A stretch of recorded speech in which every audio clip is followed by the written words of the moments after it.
ni jot naa génn yu ñu doon comparé ñaari administration yu jàll maanaam ba nga xam ne moo xew ci Ziguinchor ak bi nga xam ne moo xew fii ci Ndakaaru wala ma njëkkee ci Ousmane Diko par rapport ak ñaar yooyu noonu mu daal ci def ay jàngat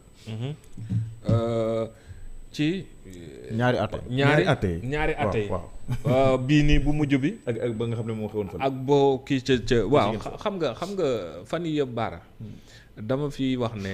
maanaam justice bi ak juge yi je pense que benn droit bi lañ jàng te yaakaar naa si lu ñuy atte it ku nekkuñ ci ay état yoo xam ne état yu différent la comme yeneen dëkk loo xam ne dañuy aaye fii lii nangu ko ci état bële kon xam nga dañ ci doon wax bu yàggul dara ma jàll mu ne maanaam décision bi bu fekk jee décision wu juge Sabassy Faye bi du ma bett ndax lu tax juge yi je pense ñoo bokk lu ñuy àtte ñoo bokk si lu ñuy basé wu pour àtte ñoo bokk lu ñuy jàng ñoo bokk lu ñuy formé dañoo bokk it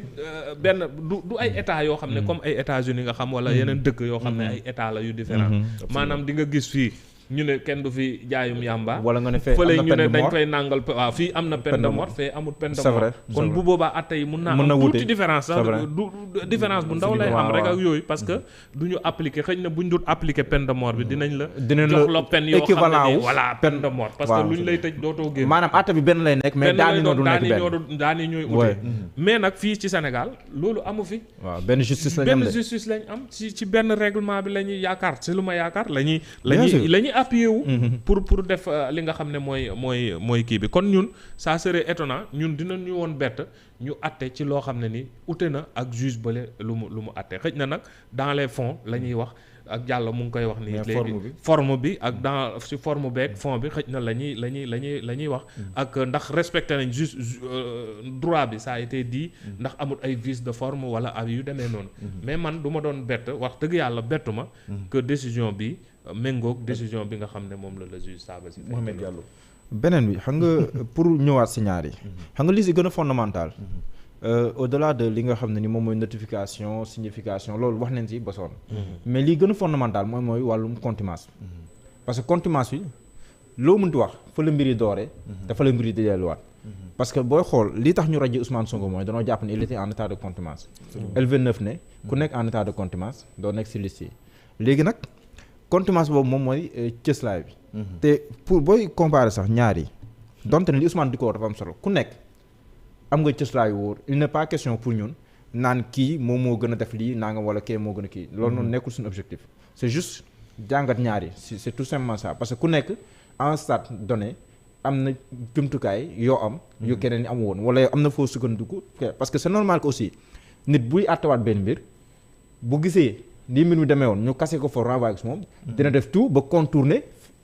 fekkee jaaroon si wàllum yoon même bu nekkee cësaay benn la xaw ma da comprendre nga kii jaar na yoon bi ñu wàññi ko yow fee Dakar nga bëgg a jëm nga jaar yoon bi ñu wàññi ko boo bëggee demaat Dakar doo jaar si yoon bi kay jaaroon ñu wàññi ko da ngay jël beneen yoon donc foofu la ñuy waxee mais il n'est pas question pour nous pour wax ne diw sàngam moo gën a def nangam que diw sàngam loolu noonu nekkul suñu objectif pour gën koo leeral mais boo ñëwee si contumace bi pour wan la ne damay ñëwaat foofu si wàllum lucidité ak si wàllum stratégie booy xool décision bi juge Sabassy Faye jëloon sax moo gënoon sedd si ñi bëggul Ousmane Sonko bokk que décision bi nga xam ne moom la juge doon jël pour jox la misaal xam nga juge Sabassy Faye dafa ne woon si lépp lu jëm si wàllum contumace qu'en effet l'article 311 susvisé prévoit que entre day ubbi les guillemets extrait de la décision de condamnation est dans les plus brefs délais à la diligence du ministère public inséré dans l'un des journaux de la République. Il est affiché en outre à la porte du dernier domicile du condamné, à la porte de la mairie de sa commune ou à la porte des bureaux de son arrondissement et de l'arrondissement où le crime a été commis ou au tableau d'affichage du tribunal de grande instance. Pareil extrait est adressé aux représentants du service des domaines et du domicile du contumax, attendu qu'en espèces aucune preuve de ces formalités qui permettent d'appliquer la déchéance n'a été versée à la procédure. Que c'est plutôt l'effet négatif qu'Ousmane Sonko, par l'organe de conseil, a voulu prouver en produisant le procès-verbal de constat de maître Wendedian, huissier de justice. Que dès lors, en l'absence de ces formalités, aucune déchéance peut frapper le requérant. Le requérant moom mooy Ousmane Sonko. xam nga juge Sabassy Faye dafa ne 311 dafa wax ne bu nit nekkee en état de contumace dañ ko war a siwal te siwal boobu noonu code de procédure pénale moom moo wax nan lañ koy siwal yi mooy li mu wax nii maanaam benn extrait de décision bi nga xam te nii am nañ ko ministère public am ko da nga ko war a insérer ci benn journal de la place. loolu la article bi wax. loolu la article bi wax buñ fa jógee tamit ñu affiché ko ci dëkkuwaay bi mujj ci ki nga xam ne nii moom mooy ki ñu condamné kon dëkkuwaay bu mujj bu Ousmane Sonko à la porte de la mairie de sa commune. Cité Kër Góor gi su ma juumul Sacré-Cœur la nekk mairie Sacré-Cœur moo ëmb su ma juumul bu nekkee mairie Sacré-Cœur la war nañ dem ba mairie Sacré-Cœur Mermoz tafal li nga xam ne nii moom mooy décision bi waaye tamit ci arrondissement ak tamit fi nga xam ne nii fa la crime bi amee au tableau d'affichage du tribunal de grande instance mooy tribunal bu Ndakaaru par extrait est adressé aux représentants du service des domaines bi nga xam te ne moom moo nekk ci arrondissement ci war nañ dem yóbbu ko fa lool mu jàpp ne comme lii nii yëpp defuñu ko kon fu mu toll ni déchéance bi ñuy wax maanaam kii ñu condamné par contumace dañ koy frapper de toutes les déchéances prévues par la loi mu jàpp ne loolu mu warta mën a nekk xam nga tax ma ne bii nii sax moo gënoon seet si ñoom parce que bii nii après formalité yi nga xam te nii moom la ñu war a motal buñ ko motaloon après par exemple bu ñu acquiesceoon loolu dama si waxtaan benn juriste mu ne pourtant yoon boobu moo gën parce que bu ñu nangu woon décision juge Sabassy Faye après ñu dem motal les formalités de publicité ñu motal ko entièrement après buñ ko motalee loolu noonu mën na nekk cëslaay si ñoom pour ñu mën a fonder la radiation de Ousmane Sonko parce que day fekk ne léegi dëppoo nañ ak les exigences du juge Sabassy Faye mais boo deful loolu nga def pourvoi après ñu delloo tribunal d'instance pour Ndakaaru moom le juge Racine dafa gën a sori parce que mi ngi leeral dans sa décision que il n'est pas question pour moom muy jéem a annuler wala di jéem a sëggaat ci décision boo xam ne nii la chambre criminelle du tribunal de grande instance jël na ko mooy maanaam lépp lu jëm ci wàllum contumace mais lu muy def mooy saytu lii tax ñu ne looloo tax Ousmane Sonko war a mën a nekk ci liste yi te loolu noonu contumace bi la donc mu ñëw ne mais attendu qu'il est dit à l'article 307 susvisé mooy bi nga xam ne moo nekk ci kaw que le jugement de contumace est anéanti de plein droit lorsque le condamné est arrêté ou s'il se constitue prisonnier avant la prescription de la peine en matière criminelle c'est 20 ans. Qu'il n'est pas discuté que le sieur Ousmane Sonko est arrêté et détenu, que même à supposer, comme le prétend l'État du Sénégal, qu'il s'agit d'une arrestation pour autre cause, dès lors que le contumax fait connaître de façon expresse lors de son arrestation son état de contumace et déclare qu'il n'acquiesce pas au jugement, l'article 307 du Code de procédure pénale doit trouver application. Que le sieur Ousmane Sonko a en effet déclaré dans le procès verbal donc mu wax numéro bi par la sûreté urbaine du commissariat central de Dakar que ce 28 juillet 2023 j'ai été arrêté à mon domicile aux environs de 16h30 par des éléments du GIGN. Je rappelle qu'en date du 1er juin 2023 j'avais été condamné par contumace à 2 ans d'emprisonnement ferme pour corruption de la jeunesse conformément aux dispositions de l'article 341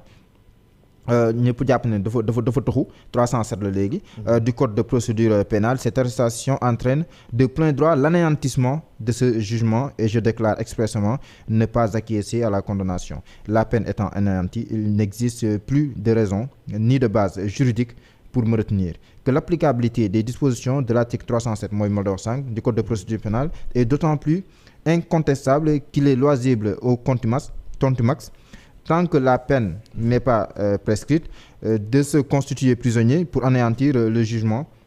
sauf à déclarer son acquiescement dans les 10 jours. Quand le détenant, l'État le prive de cette faculté et ne peut par conséquent prétendre maintenir les effets de cette condamnation. Que le débat sur la publicité et la déchéance prévus par les articles 311 et 312 du Code de procédure pénale devient alors inutile. Parce que foofu mu ngi naan sëgëm Ousmane Sonko bi ñu ko jàppee au mois de juillet waxoon na ci lu fës ne que non seulement condamné woon nañ ko par contumace le 1er juin et que moom loolu d'accord aussi loolu rek doyoon na pour ñu jàpp ne contumace bi daan te itam bu nekkee ne loolu itam am na comme ni ko 307 waxee nit ki bul la jàppee wala nga constitué prisonnier tamit loolu noonu day tax affaire bi mbaab mu jàpp ne loolu bu amee rek ay waxi publicité taf nañ décision fii taf nañ ko buntu kam taf nañ ko loolu yëpp mu jàpp ne amatul benn njëriñ. Donc loolu noonu mu nekk loo xam ne cëslaay na ko ba pare mu yokk si ne la loi pénale est d'interprétation stricte mooy maanaam li ngay firee li yoon wax ci wàllum droit pénal du doon loo xam ne mën nga koo taawee nan ko waxee noonu nga koy déggee et que principe bi nga xam te ni aussi moom la si teg mu nekk par exemple boo si teg nii la décision les procédures faites postérieurement sont anéanties de plein droit et il est procédé à son égard dans toutes les formes ordinaires. Qu'il est bon de préciser que l'expression de plein droit utilisée par le législateur dispense de l'accomplissement de quelque formalité que ce soit et que l'anéantissement du jugement s'opère dès l'arrestation du contumax et dès lors celui-ci se constitue et que dès lors que celui-ci se constitue prisonnier. Attendu qu'il ressort de ces considérations que la mesure de retrait du nom de Ousmane Sonko des listes électorales est fondée sur la décision de justice qui ne figure plus dans l'ordonnancement juridique. mooy maanaam li nga xam ne ni moom lañ cëslaayoo woon. gis nga jàll. génne bu ñu génne Ousmane Sonko si liste yi fu mu toll nii nekkatul sax parce que jàpp ne Ousmane Sonko kon màbbal na ko kon pour wax ne. fu mu toll nii maanaam dafa màbbal débat bi nga xam ne moom moo doon am ak naan jàpp nañ ko jàppuñu ko nangam lépp la màbbal wax ne dès lors que jàpp nañ ko at loo ko mënta jàppee comme on ne distingue pas là où la loi ne distingue pas il le dit kon fu mu toll nii jàpp na ne loolu moom mooy contumace bi Ousmane Sonko bi màbb na kon loolu laay ñëwaat comme fii nii sax amoon nga possibilité après motal ay formalité pour mën a cësaay mais fii nii même boo motalee formalité yooyu sax mënatoo ko da lay naan màbb na kon laaj bi samp mooy après boo demee pourvoi en cassation ndax chance yi nga amoon sax si première décision bi di nga am si bii nii loolu c'est la question que je me pose moom. gis nga jàll. waaw bëgguma woon ko dagg quoi waaye gis nga mbir yi yëpp même ñoom ñi ci nekk. xam nga li ma lay wax sànq gis nga wax ju bëree rek am asaka comme niñ koy waxee. mais mbir tamit yoon. boo ci nekkee di ko guddal bu yàggee asaka yi day bëri. faa yi day bëri yow miy toppaat. élastique boo yàgg day dem ba day dee. dootul nekk élastique boo xëccee mu dagg gis nga ñoom ñu nekk si biir mbir mi sax. du côté de l'opposition comme du côté du pouvoir. dañuy dem ba réer. ci seen i stratégie ak ci seen i caxabal ak affaire yooyu xam nga ce que je regrette ci affaire bi tout le temps dama la koy wax ne la. c'est une affaire politique boo xam ne dafa mujjee ji. au lieu ñu régler ko ci affaire politique. ñu dem kon ba régler ko ci tribunal. malheureusement nag yëf yi tamit échappé ba dugg ci ay cas de violence yoo xam ne c'est regrettable. yóbbu suñu réew mi ci état boo xam ne nii wax dëgg yàlla man bu waxuma musuñ koo dund xëñ na ñenn ñuy mag ñu ngi wax ne xëñ na amoon na fi ay les années 60 ak yu demee noonu. mais vraiment ci ñun ci lu ñu xam suñu époque ak yu ñu jot a dund musuñoo dund instabilité musuñoo dund ay actes yu mel nii ci suñu réew te foogoon nañ ne. waroon nañoo mën a dépasser affaire yooyu ba toll ci. nu mu tuddati ay kii yoo xam ne période émergence lañ nekk ndax war nañ mun a am nañ lépp yoo xam ne ay conditions yëpp réunir na loo xam ne waroon nañoo permettre. ñu dépasser étape bi. kon je pense que man loolu daal laa ciy regretter toutefois te loolu laay wax ne moo ci ne. c'est une affaire politique. bu dem tribunal malheureusement mu am ay violence ba am ñu ci dee. loolu daal mooy. te beneen affaire bi si gën a gênant mooy xam nga mbir mi boo xoolee li ko cëslaay bi muy départ. C'était une affaire dite privée entre deux personnes. am ñu taxaw ne ñoom seen yoon newul si. mais plus muy dem plus ngay gis ay yeneen implication ante nii. bien sûr absolument. plus ngay dem Adji Sarr day gën a nëbbu. ñeneen di gën a feeñ. bien sûr plus ñuy dem Adji Sarr di gën a nëbbu. muy gën a feeñ ñeneen di gën a feeñ. plus ñuy dem nga dem ba àgg si benn niveau foofu léegi Adji Sarr sax moom léegi. bokkatul nee na ko yow sama si jeex na. léegi affaire compte max la ñuy wax ak. relation des te xoolal même boo demee si plaidoirie yi même tur Adji Sarr sax li nga fay dégg lu néew la. lan lañ si wax maanaam mbirum politique comme ni Ousmane di ko wax je ne dis pas que fee ne mbirum politique la mais mbirum politique moo boo koy analyser da nga xam ne moo gën a fës si lii nii. Adji Sarr dootoo ko déggati sax te pourtant lii nii si loolu la déparé bu ñu fàtte loolu. te mbirum Adji Sarr maa ngi dégg ku mel ni Pape Alé di ko rappelé démb ma yàgg koo wax mais mun fàtte ne ñaari appel am na si Adji Sarr def na appel Ndiaye def na appel mais loolu kenn waxatu si kon mu mel ni kon mbir boobu dafa mel ni da nga koo fàtte mais moo ñu indi lépp lii Ousmane di ko wax loolu la da koy gën a firndeel parce que boo xool dossier bi fu mu déparé woon ñu bëri si ay juristes wax ne si bosoon nu jàpp ne dossier bi dafa bëri ay failles ñu bëri am sax ñu dem ba jàpp ne waru woon génn sa brigade de gendarmerie. ñu bëri jàpp ne waru woon génn si bureau doyen des juges Maham Diallo waru woon am sax ordonnance nationale ñu bëri jàppoon parce que jàppoon nañ ne li ñu gisoon ci penc bi di ko discuter maanaam pour nga layal fa viol ak menace de mort lu jafe la mais faay di dem nga gis ay audio di circuler malgré tout ñu tenir loolu ñu tenir un procès boo xam ne ni daanaka 3 heures du matin lañ ko jeexal. boo xoolee Ndeye Khady Ndiaye amu fa avocat. Ousmane Sonko ñëwul ay avocats am ñëwuñu léegi ñoom les avocats de l'État du Sénégal ñu si bari si ñoom sax si ñoom nekkoon neen avocat wu Adji Sarr ñu si bari si ñoom nekkoon neen avocat wu Adji Sarr ñooñu ñoom ñoo plaidé ba guddi à part témoins yi nga xam te ñëwoon ñoo docteur Alfousseyni Gaye ñoom Mama Ba ak yooyu mais boo seetaanee ba foofu noonu malgré li ma lay wax ni ñëwunu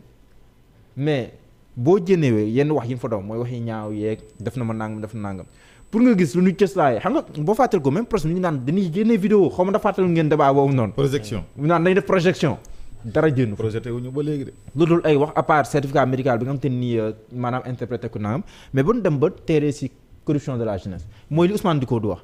mooy failles yi bu noo ko éradiquer da lay gën a topp rek da lay gën a topp rek ñu dem ba foofu jugement par contumace bi nga bëgg si la ngaamu mënoon na prospérer même jugement encore que jugement par contumace boobu sax am nañu ay juristes yu siy discuter mais mënoon na prospérer bu nekkee ne waa ji il était toujours en liberté mais tamit jàpp boo xoolee premier jour bi ñu jàppee Ousmane Sonko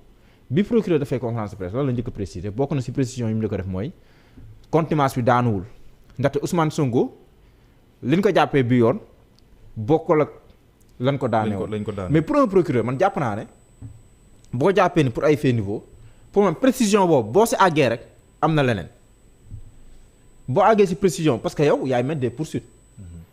pour man boo demee ba àgg si précision boobu doon yow lañ doon xaar. appliqué lu làqu ci ginnaaw quoi. loolu yow lañ doon xaar parce que application kii bi parce que bu ñu fàttalikoo le ministre de la justice bi ñu jàppee Ousmane bi ñu daan Ousmane Sonko premier jour la wax dañoo njëkkoon wax ne que l'arrestation de Sonko est imminente. Après ñu am un glissement sémantique ñu ne l'arrestation Sonko peut être arrêté à tout moment après ñuy dem boo seetee après question yi doon gën a ñëw la ngeen xaar pour arrêter Sonko ñu naan bon juste mooy liggéeyam saa su nga waree jàpp rek dinañ ko jàpp léegi ñu dem ba jàpp Ousmane Sonko ñu yaakaar si dans ce cadre là ñu def cette précision là ñu ne leneen lañ ko jàppee ñu ne leneen lañ ko jàpp mais précision boobu rek pour ko am seetlu di nga xam ne am na ñu si jublu parce que bu ñu ne woon ne contumace daan na foofu noonu li muy wax mooy bu Ousmane Sonko d'accordul dañ ko war a attewaat absolument or attewaat boobu noonu gisuñu ko léegi fay yooyu nga xam ne moo ñu toppoon yëpp moo ñu topp ba léegi nii quoi qu'on puisse faire fu mu toll nii même bu ñu nekkoon dañoo ne léegi Ousmane Sonko duñ ko jox fiche parrainage duñ ko jox dara te mu yor décision de justice loolu jàpp ma ne ndamal mën na nekk ndamal koo xam ne nii da nga jàpp ne yow si beneen parti bi nga bokk. ndamal koo xam ne dafa jàpp parce que ndam balaa muy neex Sonko bokk ci élection parce que ndam kenn ko wéer si doole. c'est ça parce que instant yii nii booy wax ndam rek kii am ndam moom mooy Ousmane Sonko parce que moom moo dem justice da ko mais ndamam dañ ko daal di foqati mais boo fokkatee ndamu jàmbur amoo ndam ndamu jàmbur nga te ndamu jàmbur du ndam noonu la ko taal si côté yi di waxee donc pour dire que quoi qu'on puisse faire fu mu toll nii Ousmane Sonko bataille bu mu war a am parce que li ëpp solo mooy bu ñu fàttali ko minu Karim Wade Khalifa Sall à la différence de Sonko mooy ñooñu amul fenn foo xam ne am nañ ko gain de cause ci justice mais Ousmane Sonko dafa am gain de cause ci justice te loolu mën na ko ignorer dans un état de droit moo tax ma ne bu demoon ba ci ceppaandaw ga ñu ne sax Ousmane Sonko amul fiche amul dara du sa candidat mais Ousmane Sonko aura gagné parce que xam nga tax parce qu'il aura eu le droit avec lui léegi nag li mu amul ñu daay ko xam mooy doole te doole nguur moom suñu doole ñëpp bu la ko jaayee du gàcce. donc Ousmane Diko lan moo war a nekk surtout combat bi wala moo war a nekk surtout stratégie bu Ousmane Sonko fii ñu toll nii tembe ak waaw déjà moom commencé woon na ko parce que déjà xam nga tamit mbir yi tamit doo jàpp rek ne man kese la. tamit ay stratégie ñu ngi fi bëri na ñeneen ñoo xam ne gis nga am na ñu fi jël des fiches de parrainage. ñoo xam ne bokk nañ ci comme Diallo nu muy waxee du ma wax parti Pastef ndax ñoom sax nee nañ. ñoom Diomaye Faye waaw voilà Diomaye Faye mu ngi fi. am na kii jël na nu mu tuuti. waaw ñeneen jël na ñeneen jël na je pense que y' a Abass Fall jël na y' a 3 possibilités yoo xam ne ñooñu kon dañuy préparer l'après Ousmane Sonko bu fekkee ne dem nañ parce que xam nañ ne tamit booy xool lii mooy li may wax sànq day mel ni maanaam guddal kii la rek. guddal jël la rek parce que xam nañ ne yow doo bokk man su doon man la dama naan la yow doo bokk point affaire yi dootu fi nekk ñuy nekk di ñu sonal di ñu tympaniser. mais loolu bokk na de wax xam nga loolu tax lu tax yow mbiru yoon la du demee noonu. voilà ci lañ nekk nii rek dañuy defal nii rek. waaw parce que meubler parce que dinaa la wax reetaanlu xam nga président ak képp koo mënti doon c'est pas pour rien même président buy jël décret wala nangam day am ay visa day naan vu la loi nangam vu la loi nangam vu la loi nangam après soo gaa wax ne DJ Bara et nangam xam nga loolu lu muy tekki mooy lépp toutes les actions yi nga xam ne ni nguur daf koy def koo mën a doon da nga ko war a cëslaay si wàllum yoon parce que sinon moom bu ñu duggee si jaay doole kenn nekkatul en sécurité mais loolu tax mbiri compliqué loolu tax mbiri compliqué mais loolu xam nga mbir yi dina am yoo xam ne c'est institutionnel da nga koy doxal ni am na yu mënul ñàkk xam nga am na yoo xam ne même président des fois mu jël décret yoo xam ne du ko neex mais il faut mu jël ko. démb dama seetaan Ahmed Aïdara muy wax moom moo nekk président d'administration bu hôpital ban hôpital. Dalal Jàmm la xam parce que loolu lu koy indi. Dalal Jàmm Géejawaay la nekk. waaw xaw ma Dalal Jàmm xaw ma Talibou Dabo. non pas Talibou Dabo. Dalal Jàmm non du Dalal Jàmm am na hôpital bu mu wax su ma juumut. mais en tout cas benn hôpital la foofu. xam nga lu koy indi. mooy parce que quand tu es maire. de facto tu deviens le président du conseil départemental du conseil d'administration bu hôpital bi. te kooku te loolu. du conseil d'administration. voilà te loolu. am na yenn dëkk yoo xam ne ni yenn hôpitaux yi c'est le président du conseil départemental. voilà bii nag le président du conseil d'administration. ba maire bi la woon. te loolu c'est signé par décret. par le président de la République. donc président dafa signé décret dàq rakam pour teg rakk jàmm. loolay république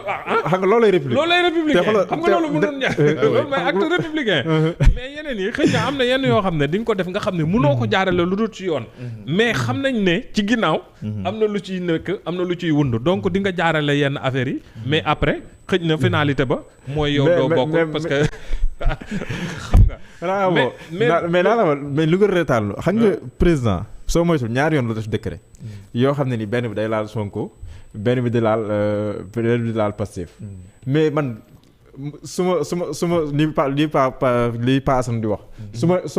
su ma maandul sax mën naa wax ne président bu sa yoon bu fi jóge du mës a def benn décret boo xam ne ni tout Ousmane Sonko signé wala Pastef mais maanaam comme bëgg na dissoudre Pastef il faut mu am décret bu ko dissoudre comme bëgg na radier Ousmane Sonko ci fonction publique il faut mu un décret de radiation